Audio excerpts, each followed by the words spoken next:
All right, today we're going to dive into the incredible journey of a player who has been a household name at the very top of English football for years, Raheem Sterling. It's a story that takes us across countries and through some of the biggest clubs in the world. So you have to ask, how does a kid from Kingston, Jamaica actually rise up to become a true Premier League icon? Well, that's the story we're going to unpack. And to really get it, we have to start at the very beginning. And that beginning isn't in some famous English stadium, it's thousands of miles away. Yep, it all starts right here. Raheem Sterling was born back on December 8, 1994 in Kingston, Jamaica.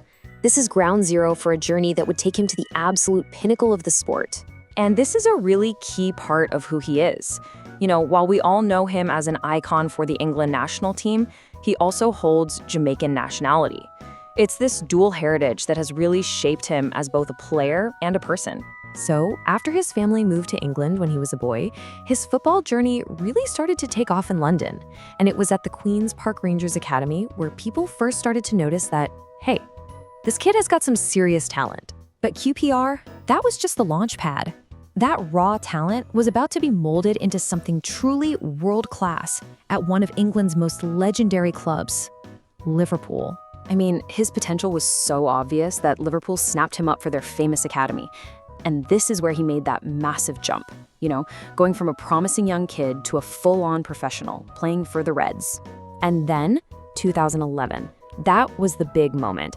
This is when the training wheels officially came off and his senior career kicked into gear. He wasn't just a prospect anymore. He was a pro at one of the biggest clubs on the planet. But as big as his time at Liverpool was, you could almost say it was just the prologue, because what came next was the most dominant, trophy-filled chapter of his entire career. In July of 2015, he makes this absolutely massive, high-profile move. He signs for Manchester City, a club that was building a modern-day dynasty, and Sterling was going to be right at the heart of it. All of his incredible success there, the sheer amount of winning, you can pretty much boil it down to a single powerful number, 4. So what's that 4 all about? Not 1, not 2, but 4 Premier League titles. That achievement alone cemented his place as one of the most successful English players of his entire generation. Just incredible.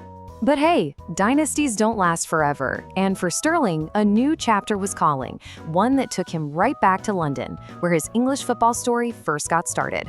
So in 2022, a massive chapter in his life closes.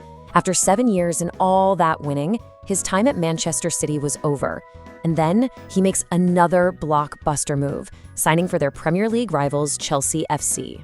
And that's where he is today. Raheem Sterling is still competing at the highest level, using that incredible pace and knack for scoring goals as an attacker for Chelsea over in West London.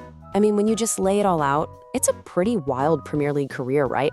Kicks off in 2011 at Liverpool, leads to that dynasty at Man City in 2015, and now a whole new challenge with Chelsea starting in 2022. We're talking 3 giants of English football. So his career has just been extraordinary, taking him all the way from Kingston, Jamaica to the very top of the game. And having played for 3 of England's biggest clubs and won pretty much everything there is to win, it just leaves you with one fascinating question. What on earth is the next chapter of his journey going to look like?